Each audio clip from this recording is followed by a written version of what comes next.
Hey everybody, Curseius here. Welcome to the King's Dilemma Chronicles. Now, I was given a key for this game through other means, but the object of this game is that it's a mostly story-driven game where, as the head of a council, you are making decisions to help lead a country. And basically, I guess the way to put it is everything has a, consequence. This game is largely like Reigns, or Reigns Her Majesty, but different. And you'll see why. So let's go ahead and jump in. I played a little bit of the game just so I can get a taste for it and see exactly how it goes, so I don't look totally stupid playing it. But it's still, oh, and by the way, feel free to screenshot this warning and understand there might be bad things implied. But the developer, this is just their little warning saying they don't actually endorse it, so, or abide by it. So it's just a story. It's a game with a story. That's what they're saying. So deal with it. So let's go.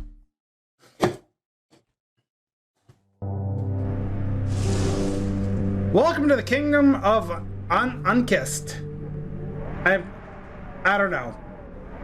A place of daring expeditions, gruesome battles, and arcane mysteries. Located in the northern continent of Lywick, Unkist is one of the largest kingdoms of the known world, but it's not the only one. The kingdom of Muir to the northwest advanced both culturally and technologically. The small and harmless kingdom of Sidlada to the south, with its stingy lands. The Republic of Curseius to the northeast, with commercial abilities beyond imagination. They have the best trading. Nobody has better trading than them. Anyway. The Curseian Empire to the distant east, where the emperor lives in opulence while the people struggle. The southern continent, barely explored, is only known for the fierce ivory desert and the tales and legends shared by the few foreign travelers venturing to our lands. Unkist has been enjoying several decades of peace, but less than 2 centuries ago it was divided into many small kingdoms, and raider tribes, conquered in wars or united by diplomacy over the centuries to be incorporated as duchies or marks. Little is known about what happened before this age of fragmentation, but we know for sure is that all the lands of the known world were ruled by several lost civilizations throughout the ages. What caused these civilizations to fall is unclear. You are going to assume the role of the head of the council, a governing body ruling the name in the name of the king, located in Libra, the capital city of Unkist. Before you begin, take a quick test to determine the house that best suits you. In financial crisis, is it moral to sacrifice knowledge in order to save money? Aye or nay? Let's say nay. It is okay to restrict certain religious practices that clash with the established cult. Nay. If a neighboring country gets invaded, do we step in to support them? Nay. With childbirths on decline, do we strongly incentivize families to have children? Aye. Alright. Each house has a different long-term goal and backstory, which affects their mutual relationships and affinity. Select info to read more about the 2 houses and make your choice. There's like way more houses than these 2, but they're just saying based on your answers, these are the 2 that you have to pick from. So if I look at this house, known in ancient times as the Kingdom of the Keys, the territory now called the Marquessate of Alwed had many conflicts with the equally small but more combative Kingdom of Silada to the south. Featuring an increasingly likely invasion, blah blah blah blah blah blah. This is all backstory. Honestly, it's not interesting.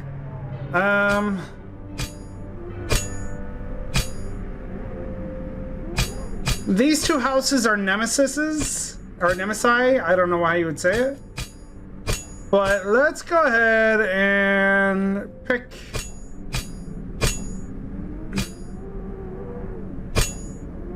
Tyrell. A group of scholars in Libra recently discovered that ancient chronicles often blame a black circle, a dark rising sun, a cursed eclipse, or other similar images for causing the demise of many past empires. After observing similar clues in recent years, historians started speculating about the existence of a secret society that has been leading civilizations to oblivion for centuries. This organization is referred to as the Black Dawn. Some think they are a force of chaos, others view them as an engine for creative destruction, and some view them as the heralds of a new dawn, harbingers in progress of change. Whatever their true nature really is, it seems that a huge battle is coming.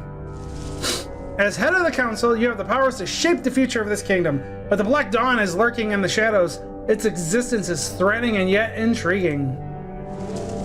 Your role is to inform the king about the decisions of the council, but it is within your power to alter them if you so wish, provided you have enough power. It's time to begin! A new king is about to be crowned. How will the future of Ankist unfold? Well, let's go. Let's find out. The trumpets strike 3 rising notes and 81 doves are released. 81? That's a very oddly specific number.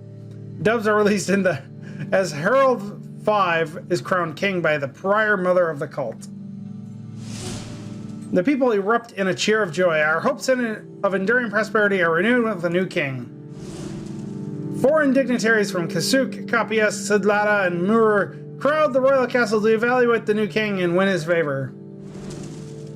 The ceremony is followed by a feast lasting for 3 days and nights along all the streets of Libra, our capital city. A week later, sitting on his throne behind the grand chiseled door of the council room, the new king addresses us for the first time. Any authority is flickering, and power can be a blessing or a curse for those on whom it is exercised, he says. After a long pause, he adds, ruling is an unsolvable dilemma.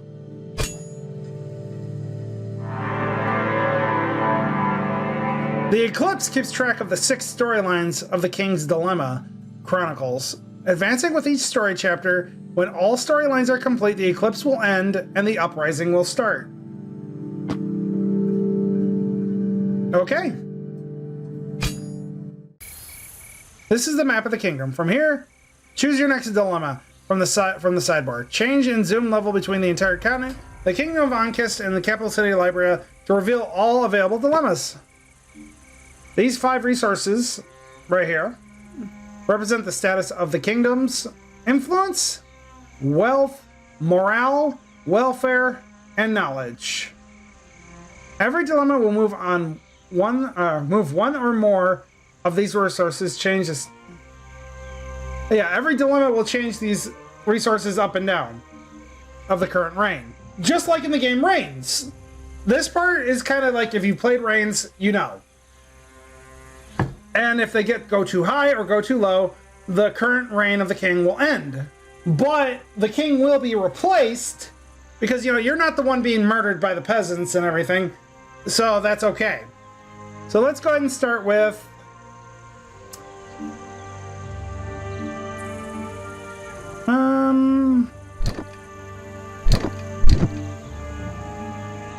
Let's start with the king's dilemma. Alright, the High Commander has received a message from our soldiers stationed at the troublesome northern border of the Mark of Torque. Scarum smugglers are offering to provide us large quantities of red iron, a strange metal that can break even the strongest steel. The army wants the majority of it, but there is a lot of money to be made from trading it. Do we reserve the red iron, a strong metal, for the army? Well, to solve the dilemma, use your power to make the final decision, after the council has gone through the voting phase. Approving the majority is free, but subverting it will cost you power equal to the difference in votes between the two sides plus 1. Be careful. If your power reaches 0, the current reign will end. Solving a dilemma moves the resources on the track as predicted by the red and blue gauges. The amount by which a resource moves will be revealed after the vote. So, we have 2 voting aye, 1 voting nay. Now, my vote, if I vote nay, that requires me to take 2 power to change the votes of the ayes, or override the votes of the ayes.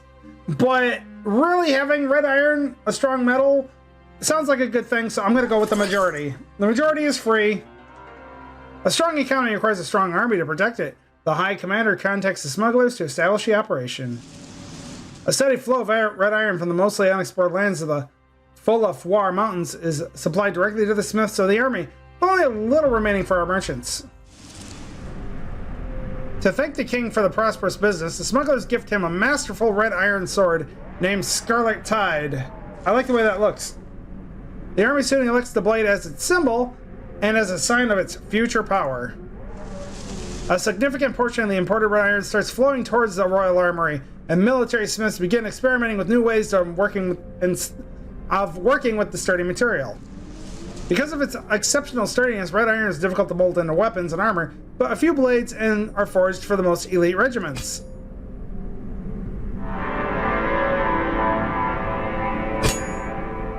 Alright, and our prosperity goes up. Each time a resource moves, the stability marker to the right, this one, will follow it. If the stability marker ever reaches the either end of the track, the reign will end. Keep all resources in the highlighted area on track to score more points when the reign ends than the highlighted tracks. So this will score me points having them over here or over here. So let's continue.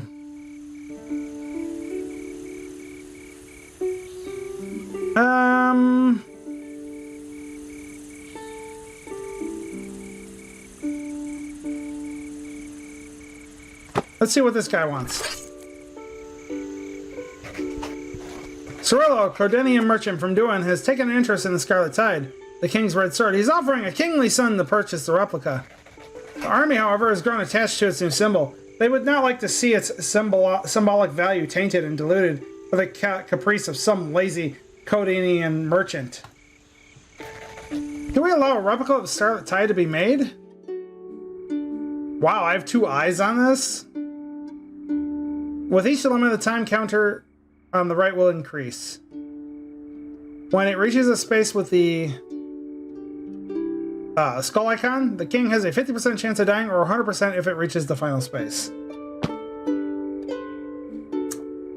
Well, let's see. I say aye along with the majority. It's going to decrease morale. Shoot. I'm gonna override on this. We politely decline. Our soldiers rejoice over our decision not to turn the symbol into a commercial product. Alright, solving certain dilemmas will have permanent side effects on the kingdom. When this happens, a chronicle will be registered on the table above the resource track. Their effects, either positive or negative, are applied to the corresponding resources at the beginning of every reign. Positive chronicles move the corresponding resource up by 1, while negative chronicles move them down by the same amount.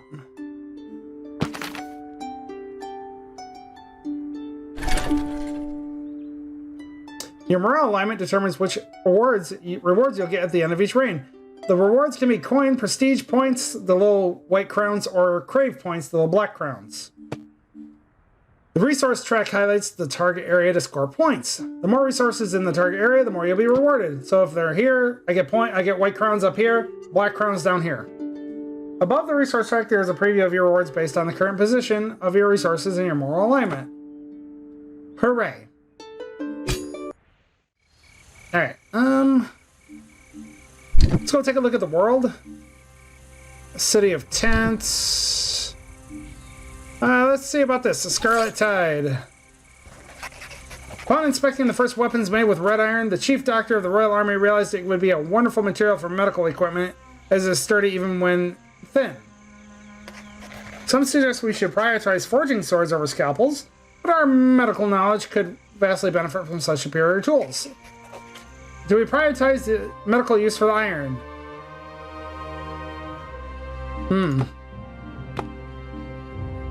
They're really saying no quite a bit.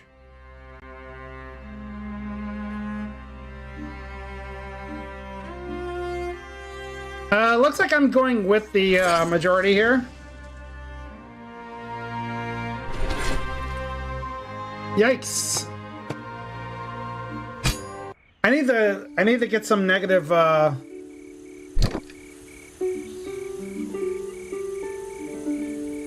Golden Harbor, let's take a look.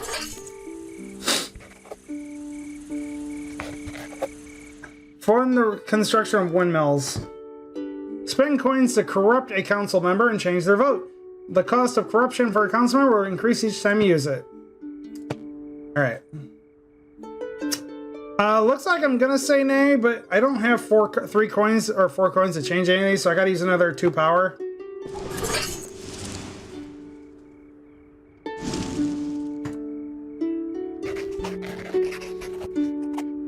Alright. So I got a negative counter to that. That's fine. There we go. That's a little better. What's in the world that's interesting right now? Rich merchant from the remote desert called. Okay, let's take a look. Murano, a rich merchant from a remote desert city called the City of Tents, wants to negotiate a lucrative trade agreement. Among his samples of goods is a slave concubine in chains. He claims that the woman comes from a desert temple that allegedly hides the golden map, a fabled item we've been seeking for decades. Many of our people are against slavery. Do we force him to release the slave? Wow, again, two nays? That will end my reign.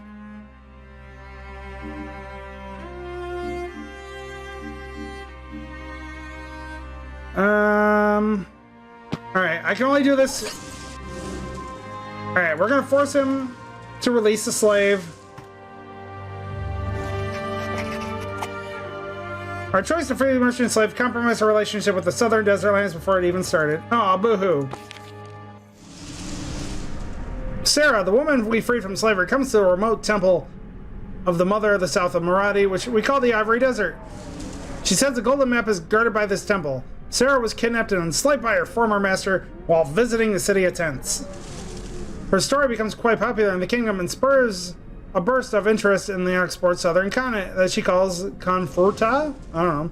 Sarah claims that it is the land where the ancient Sabian League once prospered and fell. Our scholars immediately start preparing a caravan to retrieve the golden map and take Sarah back home, but traversing the Ivory Desert, famous for tempests of burning white sand, will not be easy. Alright. Fantastic.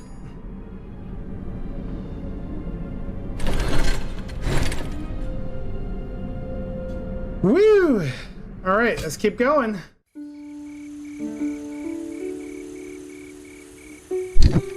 Let's go,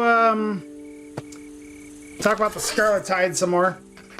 We have lost contact with the smugglers. Many think they fell prey to Scarum raiders in the Lawless Mountains.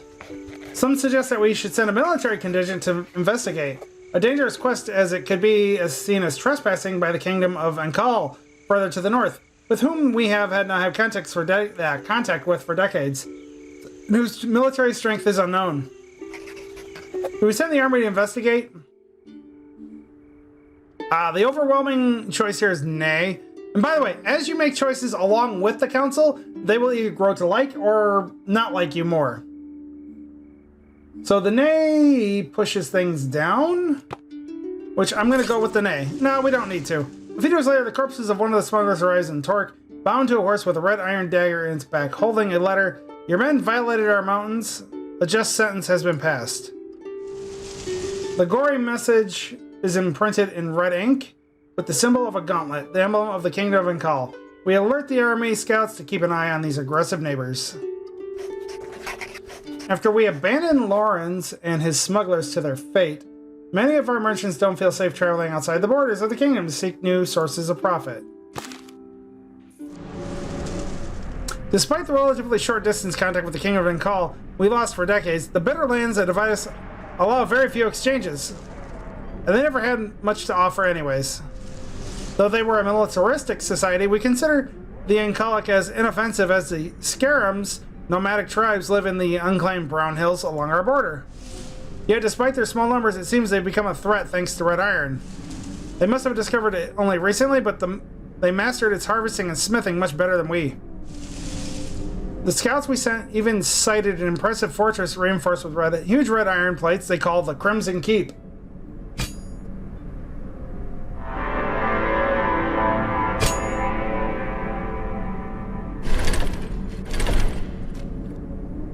Alright. We got some stuff going on over here. I would like something to push down money or...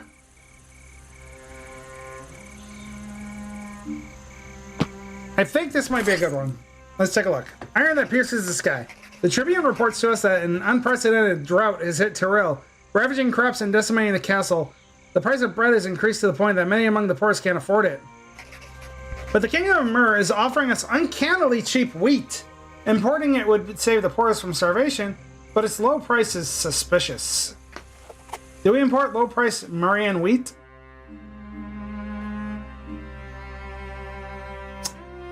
I have 2 I's and an A. Really, if I go down to 0 power, the current reign ends. So it seems I'm gonna have to say I. Importing the Murrian wheat, however cheaply, is an unexpected expense that makes the royal treasurer turn up his nose. The poorest fringes of the population in Tyrell, however, are relieved by the announcement. The drought has impacted food reserve in all of our duchies. Importing grain was our only chance to help Tyrell. Myrrh is a small but rather advanced kingdom. They claim that they developed a new fertilizer that allowed them to greatly increase their wheat production without compromising on quality. Yet the Murrian wheat we are importing is suspiciously gray as ash, as is the flour obtained from it. Tyrellians complain that Myrrh is insulting them with poor goods because of the historical bad blood between them. But the poorest outcasts are glad that they have something to eat and do not care about the color of their bread.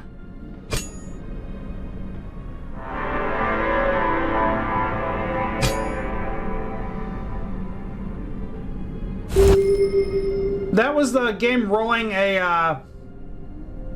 rolling for the king to either die or become or keep ruling.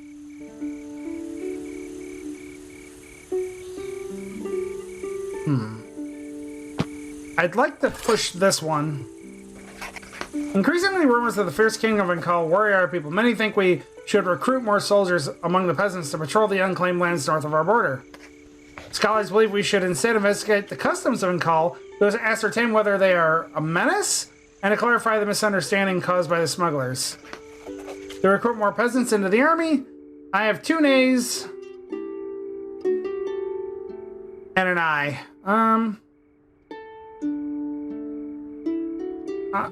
As long as this pushes the wheat down two spots, I'm going to take the I. And I'm going to let this reign come to an end.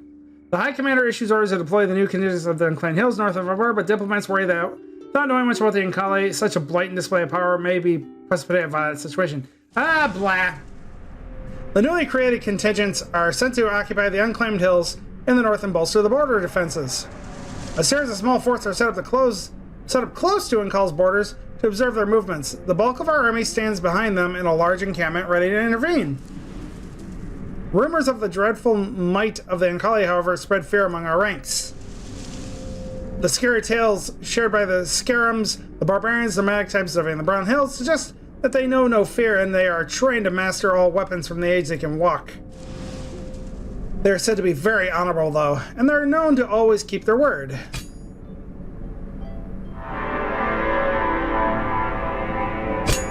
Okay. Yes! Alright. The king was dethroned. This is what happens when you're out of power. At the end of each reign, you will gain rewards as described by your moral alignment. If you manage to put all the resources in the target area, you get even more rewards. I didn't, but I still got some decent rewards. So the king was a rebel.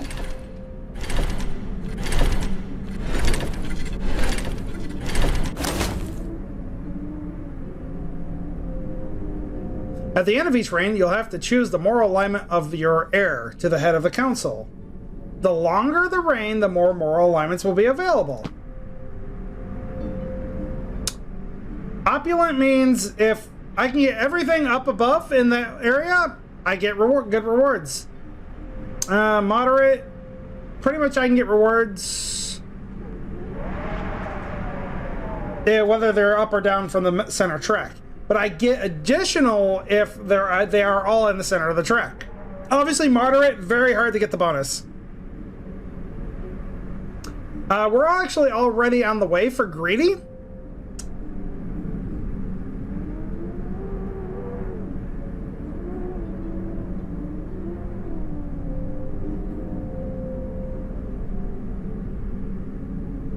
Which I think we're going to go ahead and go greedy. Alright. Spend your prestige and create points to prepare for the uprising. Each preparation shows its rewards and requires number of reigns to be completed. Rewards are collected at the beginning of each reign. After you complete the preparation, additionally, most preparations unlock a dilemma that you will face in the uprising. Yeah, so in other words, I think the dilemma is going to have a lot of balancing to go with. And then you're going to have to keep it balanced to win. Treasure room. Or...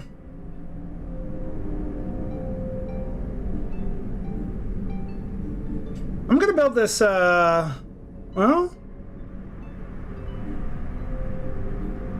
Would my riches be... Yeah. This is going to be important, so I'm going to start that now. So, like, this preparation takes 3 reigns to complete. Unlock a final dilemma and reward for you with 3 coins at the beginning of each reign. This preparation completes at the end of this reign and unlocks another preparation. That's what these do. So 1, 2, 3 reigns. You will unlock more preparations as you progress through the campaign, so visit the screen frequently to prepare for the big battle that is to come. You won't be able to unlock all the preparations in a single playthrough, as some will be locked out depending on the choices you make. Alright, let's roll.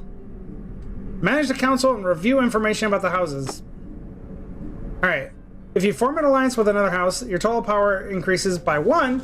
Alliances have other benefits, such as reducing the cost of corruption, and the cost of replacing council members. Costs are increased for enemies.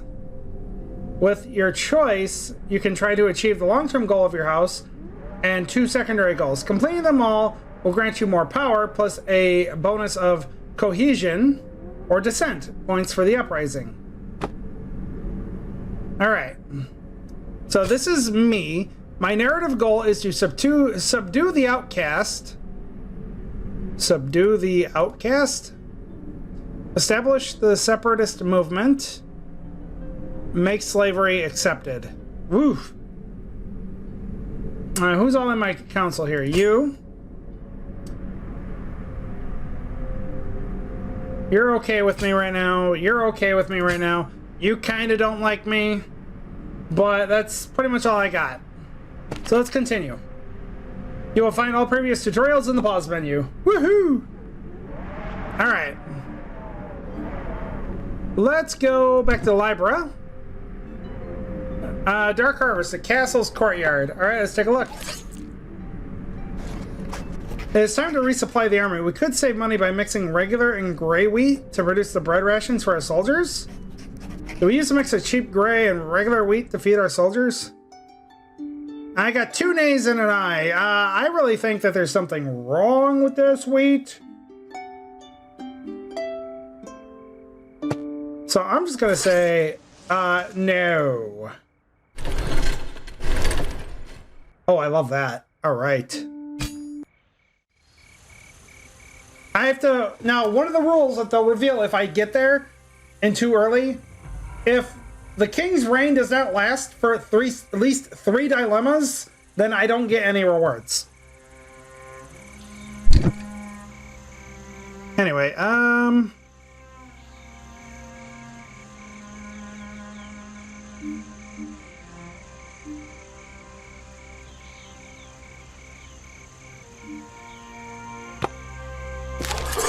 Alright, let's go take a look at this. During the night, thieves emptied a granary full of gray wheat in the village of Abnett. In the mark of Tyrol, the symbol of a stylized sun was found branded in the front door. We could relocate some of the guards patrolling the rich neighborhoods of Vandus, the capital of Tyrol, to protect our precious granaries. Do we reassign the guards to protect the granaries?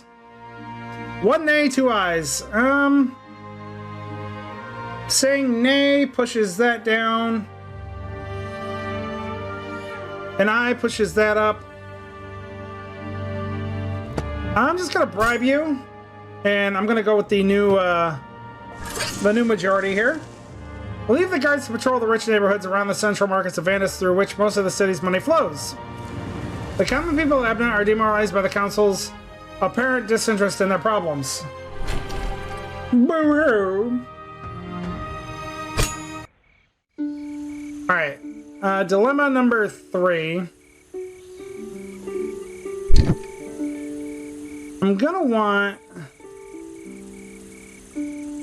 a diplomatic emissary of the Ankali clans arrives at the castle. Okay, let's go talk. Eklar, diplomatic emissary from the Ankali clans, arrives at our court dressed in red iron armor. She claims that they never intended to attack. They just reacted to smugglers trespassing their borders. She demands politely yet strongly that we show the same intent by recalling our troops from their border. It may just be a trick, though, and we have no idea what the consequences of such a decision might be. Do we recall our army? Oh, well, I already have a majority of ayes? Okay. We retired most of our troops from the border of the Kingdom of Ankali. Just a few outposts will stay in place to maintain contact with them. As a result, our diplomatic relations with the Northern Kingdom improved greatly. Soon after, commercial trade and culture exchanges began to flourish. Proving our honor to the Ankali proved to be a wise business decision as well as the smart diplomatic move. Trade across the border is flourishing. Our recent actions proved the Ankali that we are honorable. After centuries of mutual indifference, we have a fruitful yet fragile cultural and business relationship. Red iron becomes abundant in our kingdom, including weapons for our army. The only persistent source of friction is religious, since their ancestors fought against a Sun Empress who declared herself divine. The Ankali abhor the concept of religion. This causes occasional incidents with the most devout of our people. Because of this, the announcement of a planned marriage between Edgarn, brother of the Duke of Coden, and Lara, daughter of the warrior king of Ankali, causes a sensation. What kind of sensation? Like a sensation in your pants? I mean, it's gonna be in someone's pants. Ah! I need to get get this down now, and let this rain end. So let's see here. A distance reward in the Ivory Desert. Let's take a look. The caravan of scholars seeking to retrieve the golden map is constantly threatened by desert raiders and struggling to move forward. If we don't send them military aid, they'll be forced to deviate to the city of tents to stock up on supplies and hire mercenaries. Do we send them reinforcements? I puts them up. Nay puts this stuff down. Ugh. Alright, Nay.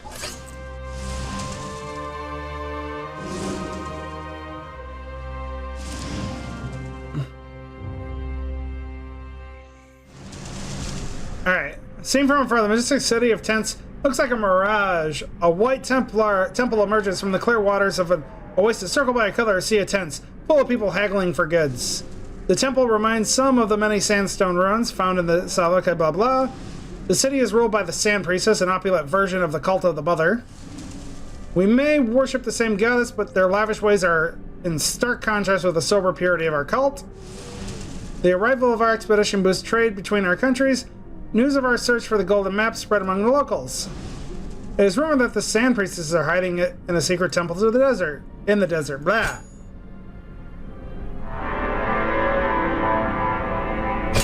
Wonderful. Yeah, I already knew that was going to happen. Alright.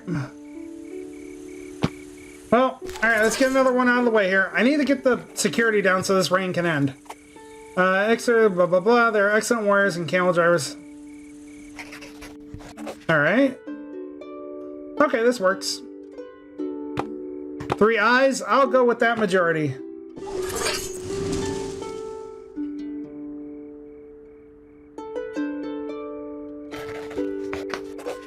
Okay.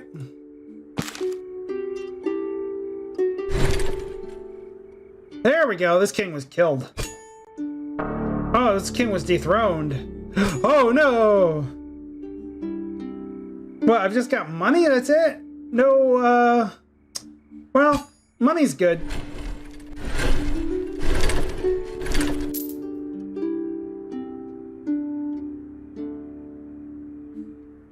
All right. Give me opulent, extremist, or greedy again. Ah. All right, let's go opulent and try to get some white crowns. So there is nothing else I can do here.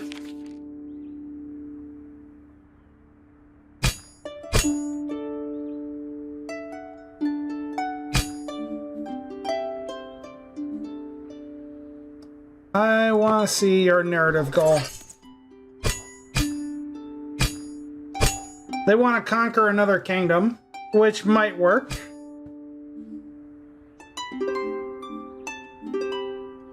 All right, let's keep going. Well, actually, you know what? That is all the time I have for right now. Let me know what you guys think of this game. It's much like Reigns, but I think it's a little bit more fun because you're actually getting towards some kind of end goal where there's like important decisions to be made. But anyways, let me know what you think. Comment below, subscribe, like, hit that notification bell. I'll see you all in the next video. Bye-bye.